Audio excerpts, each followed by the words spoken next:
سب سے بڑا گناہ ایک غیر اسلامی نظام کے تحت زندگی گزارنا.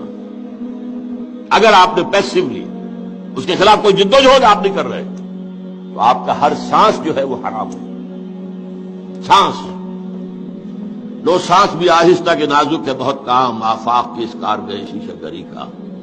یہ ہر سانس حرام ہے. شرک ہے یہ عوام کی حاکمیت اور اس سے بڑی جنگ کوئی نہیں اللہ کے خلاف. سودی کاروبار سارا ہمارے ساری معاشی نظام کے اندر سود اور جوا تانے بانے کی طریقے سے یہ جوا ہوتا ہے اسٹاک مارکیٹ میں ایک دم نیچے ایک دم اوپر. یہ دنیا کا وہ نظام ہے جاہلانہ. تو اس اعتبار سے میرے نزدیک وہ جو گناہ اور حلال اور حرام کا تصور ہے وہ بہت مختلف ہے. ایک شخص سور کھا رہا چھی چھی چھی چھی چھی چھی سور سور سور سور سور.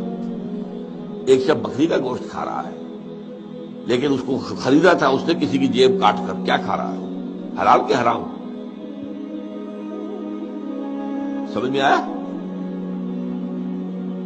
ایک شخص ڈاکوؤں کے اڈے کے اوپر پہرے دار کے حصے سے کھڑا ہے تنخواہ مل رہی ہے. حلال کی ہے حرام کی ہے؟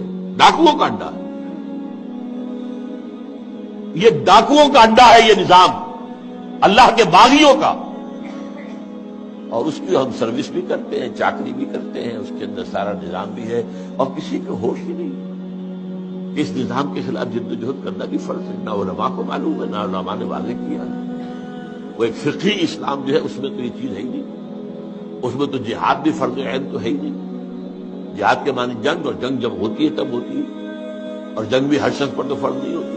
لہذا وہ فرض کفایہ ہے. بات ختم ہو گئی. رہ جاؤ باطل کے نظام کے تحت. اب تو آرام سے گزرتی ہے. آخرت کی خبر خدا جانے دیکھا جائے گا جو ہوگا. اور کیا سب دیکھا کیا جائے گا. ہمارے شافع موجود ہیں حضور موجود ہیں. لے جائیں گے ہم میں سے ایک ایک کو جنت کے اندر سیدھے. پھر حضور کے بعد شیخ عبد القادر جیلانی موجود ہے. وہ بھی پھر ہمیں بچانے کے لیے موجود ہے. یہ سارا جو ہے مکے والوں کا شرک واقعہ نہیں ہے. تو بس اسی پر میں آج ختم کر رہا ہوں.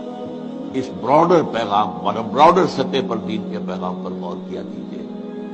یہ مسئلے جو ہے اپنی جگہ پر لیکن یہ پورا دین ہمارا ایک اکائی ہے. وحدت جسے انگریزی میں کہتے ہیں آرگینک ہول. آرگینک یہ ہوتی لیونگ شے.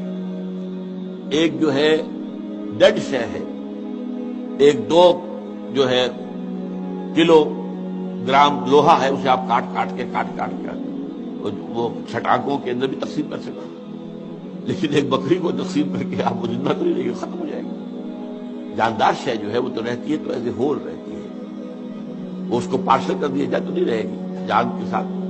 تو آرگینک ہول اسی لیے کہتے ہیں وہ اکائی وہ وحدت کہ جس کی اگر وحدت ختم ہو جائے تو اس کا وجود نہیں رہے گا. تو دین ایک آرگینک ہول ہے.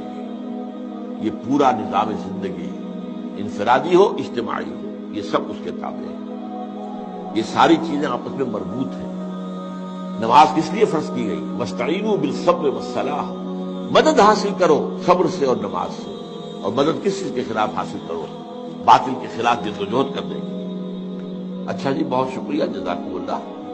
سبحانک اللہم و بحمدک نشہد ان لا الہ الا انت نستغفرک ونتوب الیک.